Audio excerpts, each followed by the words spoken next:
TPCC అధ్యక్షులు మహేష్ కుమార్ గౌడ్, రాష్ట్ర ముఖ్యమంత్రి రేవంత్ రెడ్డి, పీసీసీ అధ్యక్షుల నిర్ణయం ప్రకారం గౌరవ ఇల్లందు శాసనసభ్యులు కోరం కనకయ్య ఆదేశాల మేరకు ఇల్లందు పట్టణంలో 24 వార్డులలో నూతన కమిటీలు వేయడం జరుగుతుంది.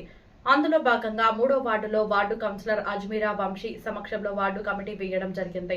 అధ్యక్ష కార్యదర్శులుగా మేడిపల్లి దాసు, ఎండి సలీంను నియమించడం జరిగింది. ఈ సమావేశంలో ముఖ్య అతిథులుగా ఇల్లందు మున్సిపల్ చైర్పర్సన్ దొడ్డా కిరణ్ మిత్ర, కాంగ్రెస్ పార్టీ పట్టణ అధ్యక్షులు బోర్లా సూర్యం పాల్గొని మాట్లాడుతూ కాంగ్రెస్ ప్రభుత్వం చేపడుతున్న సంక్షేమ పథకాలను ప్రజల్లోకి తీసుకుని వెళ్లాలని, ఇల్లందు పట్టణ వార్డు కమిటీలు కృషి చేయాలని, రాబోయే 2 సంవత్సరాల కాలంలో పార్టీని బలోపేతం చేయడంతో పాటు ప్రభుత్వం అమలు చేస్తున్న కార్యక్రమాలలో ప్రజలను భాగస్వామ్యం చేయాలన్నారు. ఈ కమిటీలో ఉపాధ్యక్షులుగా కొక్కు వెంకన్న, సహాయ కార్యదర్శి సిహెచ్ క్రాంతి, కోశాధికారి వీర సమ్మయ్య, ప్రచార కార్యదర్శి అంబాటి అరవింద్ ను ఎన్నుకోవడం జరిగింది.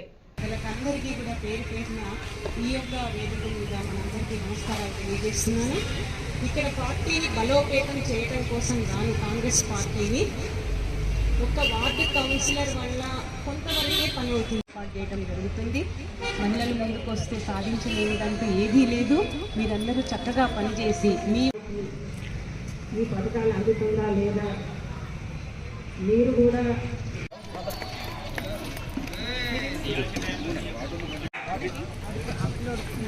మరి 3వ వార్డు కమిటీ తరఫు వారికి ప్రత్యేక ధన్యవాదాలు తెలియజేస్తున్నారు. సత్కరిస్తున్నారు. మరి ఇలా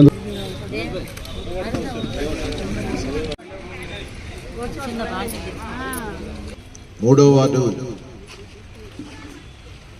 పార్టీ కమిటీ అధ్యక్షులుగా మేడిపల్లి దాసు, దయచేసి పేర్లు పిలిచిన వాళ్ళకి రావాల్సిందిగా కొక్కు వెంకన్న గారు, అలాగే సలీం పాషా గారు, అలాగే సహాయ కార్యదర్శిగా సిహెచ్ క్రాంతి గారు, అలాగే అరవింద్ గారు, అలాగే కోశాధికారిగా వీరసమ్మయ్య గారు, గౌరవ ముఖ్య సలహాదారులుగా కొక్కు నాగేశ్వరరావు గారు, అలాగే వత్స వెంకన్న గారు, జె ప్రభునాథ్ గారు, ఆర్ జగన్నాథం గారు మన సలహాదారులుగా ఈ కమిటీకి వీళ్ళు వ్యవహరిస్తారు.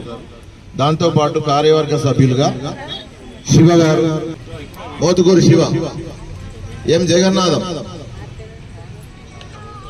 మారుతి ప్రకాష్ గారు, ఎస్కే భాషా, సుబ్బారావు గారు, పరంజ్యోతి గారు, వంగల కుమార్ గారు, వంగల కుమార్ ఉన్నారా? వచ్చా కృష్ణ గారు, రాగా శ్రీకాంత్ గారు, సాగర్ గారు, బానత్ కిరణ్ గారు, పసుపులేటి సతీష్ గారు, ఈ 15 మంది కమిటీ సభ్యులుగా మనం ఈ రోజు నియమించుకోవడం జరిగింది. బాధ్యతలను మోయాల్సినటువంటి పరిస్థితి ఉంటది. పదవులు వచ్చినాయి కాబట్టి ఇక మేము కాంగ్రెస్ నాయకులం అయిపోయినాం కాబట్టి మేము ఏం చేసినా ఏం చేయకపోయినా ఈ పార్టీ ముందుకు పోతుంది అనుకుంటే తప్పు. అట్లాంటి ఆలోచనలు మనలో ఎవరికైనా ఉంటే వాటిని దూరం చేసుకోవాలి. ఖచ్చితంగా బాధ్యతలు తీసుకున్నాక పనిచేయాల్సినటువంటి అవసరం మన భుజస్కంధాలపై ఉన్నది. ఆ వైపుగా ఈ రోజు ఎన్నుకున్నటువంటి మీ 15 మంది కమిటీ ప్లస్ మీకు పెద్దలుగా ఉన్నట్టు సలహాదారులుగా ఉన్నటువంటి ఈ 4 కలిసి ఈ పార్టీని భవిష్యత్తులో ఉన్నతమైనటువంటి స్థితిలో నిలబెట్టడం కోసం ప్రయత్నం చేస్తారని చెప్పేసి పట్టణ కమిటీగా ఈ వేదిక తరఫున మీ అందరికీ ముందుగా శుభాకాంక్షలు తెలియజేస్తూ ఒక చిరు సన్మానం చేయడం జరుగుతుంది.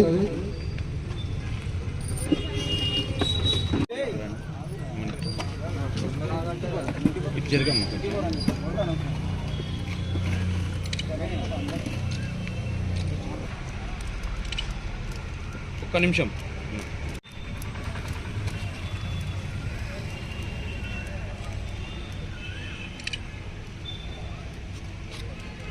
కాంగ్రెస్ పార్టీ జనాలకు ఏం చేస్తుంది ఏంది అని తెలియజేయడానికి కమిటీని ఎన్నుకోవడం జరిగింది. పాత కమిటీ వదిలి కొత్త కమిటీ అంటే సూర్యమన్న అధ్యక్షన నూతన కమిటీలు ఏర్పాటు చేయడం జరిగింది. అదేవిధంగా 3వ వార్డులో కూడా కమిటీని ఏర్పాటు చేయడం జరిగింది. ఈ కమిటీ రానున్న రోజులలో కాంగ్రెస్ పార్టీ అభివృద్ధి పనులు అలాగే సంక్షేమ పదాలు ఏ విధంగా ఇస్తుందో వాళ్ళు కమిటీ సభ్యులు కాంగ్రెస్ కార్యకర్తలందరూ తెలియజేయాల్సిందిగా కోరుకుంటున్నాను. కాంగ్రెస్ పార్టీ ఇల్లందులో ఒక బలమైనటువంటి పటిష్ట పునాదులు కలిగినటువంటి పార్టీ. ఈ పార్టీ ఇల్లందు పట్టణంలో, ఇల్లందు నియోజకవర్గ కేంద్రమైనటువంటి ఇల్లందు పట్టణంలో ఒక 4 నెలల క్రితం జరిగినటువంటి మున్సిపల్ ఎన్నికల్లో ఓ భారీ విజయాన్ని నమోదు చేసుకున్నటువంటి పరిస్థితి మనందరికీ తెలుసు. ఆ విజయాల వెనుక కాంగ్రెస్ పార్టీ నాయకత్వం, కాంగ్రెస్ పార్టీ కార్యకర్తలు, కాంగ్రెస్ పార్టీ అభిమానులు అనేక రాత్రులు శ్రమకోర్చి ఆయా వార్డుల్లో పనిచేస్తే ఈ రోజు ఇల్లందు మున్సిపాలిటీలో మన పాలక వర్గం గర్వంగా ఉన్నటువంటి పరిస్థితి మనందరికీ తెలిసిందే. దాంతో పాటుగానే ఈ పార్టీని బలోపేతం చేయాలని చెప్పేసి టిపిసిసి అధ్యక్షులు మహేష్ కుమార్ గౌడ్ గారు, రాష్ట్ర ముఖ్యమంత్రి వర్యులు రేవంత్ రెడ్డి గారు, డిసిసి అధ్యక్షుల నిర్ణయం ప్రకారం గౌరవ ఇల్లందు శాసనసభ్యులు కోరం కనకయ్య గారి ఆదేశాలనుసారం ఒక 12 రోజుల క్రితం మొదలైనటువంటి ఈ కార్యక్రమం మనం ఇల్లందు పట్టణంలో ప్రతి వార్డులో నూతన కమిటీలు వేసుకొని ముందుకు సాగుతున్నటువంటి పరిస్థితి మనందరికీ తెలిసిందే. ప్రధానంగా ఇక్కడ 3వ వార్డుకు సంబంధించి కాంగ్రెస్ పార్టీ ఒక బలమైనటువంటి నాయకత్వం కలిగి ఉన్నటువంటి పరిస్థితి మనందరికీ తెలిసిందే. రాబోయే 2.5 సంవత్సరాల కాలానికి సంబంధించి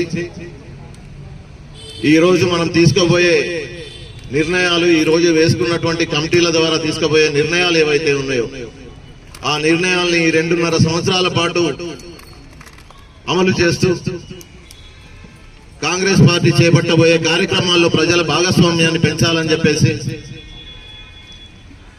అలాగే మరింత పటిష్టమైనటువంటి పార్టీని ఇల్లందులో నిర్మాణం చేయాలని చెప్పేసి గట్టి పట్టుదలతో ఉన్నటువంటి పరిస్థితి మీ అందరికీ తెలుసు. ఆ వైపుగానే ఇల్లందు శాసనసభ్యులు గౌరవనీయులు కోరం కనకయ్య గారు ప్రణాళికలు రూపొందించుకొని ముందుకు పోతా ఉన్నటువంటి పరిస్థితి. ప్రధానంగా కాంగ్రెస్ పార్టీలో ఇప్పుడు వేయబోయే కమిటీలు ఏవైతే ఉన్నాయో ఆ కమిటీలలో యువరక్తం ఎక్కించాలని, ఈ పార్టీకి యువకుల అవసరం ఎంతైనా ఉందని చెప్పేసి, దాంతో పాటే సీనియర్లుగా పార్టీలో ఉన్నటువంటి సీనియర్లను గౌరవిస్తూనే యువకులతో పాటు యువతులను కూడా మన పార్టీ కార్యక్రమాల్లో భాగస్వాములను చేయాలనే ప్రధాన ఉద్దేశంతో, దాంతో పాటు ప్రజలు పడుతున్నటువంటి ఇబ్బందులు, ఈ రాష్ట్ర ప్రభుత్వం 2.5 సంవత్సరాల క్రితం కాంగ్రెస్ పార్టీ ఆధ్వర్యంలో ఏర్పడినటువంటి రాష్ట్ర ప్రభుత్వం ప్రవేశపెడుతున్నటువంటి సంక్షేమ పథకాలు, అలాగే అభివృద్ధి పనులు, ఈ రెండింటినీ సమన్వయం చేసుకుంటూ ప్రజల్ని చైతన్యవంతం చేసి అర్హులైనటువంటి ప్రజల్ని ఈ సంక్షేమ పథకాల్లో, అభివృద్ధి పనుల్లో భాగస్వాములను చేయాలనే ప్రధాన ఉద్దేశంతో మనం ఈ కార్యక్రమం ముందుకు తీసుకుపోవడం జరుగుతూ ఉంది. అంటే మీరు ఎవరైతే కమిటీగా ఎన్నుకోబడ్డారో వారందరూ కూడా పార్టీ కోసం కష్టపడాలి. ఖచ్చితంగా మీరు కష్టపడే వంశీ గారిని గెలిపించుకున్నారు. ఇంకా అంతకంటే రెట్టింపుగా కష్టపడాలి. రాబోయే రోజుల్లో మన ఎమ్మెల్యే గారిని అధిక మెజారిటీలో, అంటే ప్రీవియస్ 57,000 చిలుకు ఓట్లతో గెలిపించారు. ఇంకా అంతకంటే రెట్టింపుగా తనని గెలిపించుకునే బాధ్యత మనందరు మహిళలది అని ఎందుకంటున్నా అంటే ప్రతి ఒక్క సంక్షేమ అభివృద్ధి పథకాలు మనకే ఇస్తున్నారు కాబట్టి, ఫ్రీ బస్సు, సన్న బియ్యం, ఇందిరమ్మ ఇండ్లు, 200 యూనిట్ల కరెంటు బిల్లు, ఇవన్నీ కూడా మన కోసమే పథకాలు ఇస్తున్నారు కాబట్టి ఆ బాధ్యత, గెలిపించుకునే బాధ్యత కూడా మన భుజాలపైనే ఉంటుంది. మనం ఒకటే ఆలోచించాలి, ఏ ప్రభుత్వం వస్తే మనకు మంచి జరుగుతుంది, మేలు జరుగుతుంది. అబద్ధాలు చెప్పలేదు, మోసం చేయలేదు.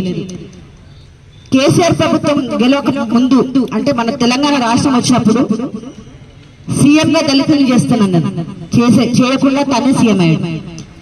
కూతురు, కొడుకు, అల్లుడు 3 పదవులు వాళ్ళ ఇంట్లో నుంచి, అంటే 4 పదవులు వాళ్ళ ఇంట్లో నుంచి. ఆ పదవుల్ని అనుభవించే అర్హత ఇంకా వేరే మంత్రులకు లేదా?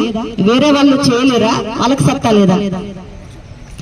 అంటే ఏంటి? స్వార్థం కోసం తెలంగాణ రాష్ట్రం కావాలని బెడ్ మీద సిక్కైనట్టు నటిస్తూ ప్రజల్ని మభ్యపెడుతూ ఎన్నో ప్రాణాలని తీసుకున్న వారి కుటుంబం ఎంతో మనస్ఫూర్తిగా వాళ్ళు తెలంగాణ గొడవలలో యువకులైతేనేమి తెలంగాణకు అభిమానం ఉన్న ప్రతి ఒక్క వ్యక్తులు వాళ్ళ ప్రాణ త్యాగాలను అర్పించారు.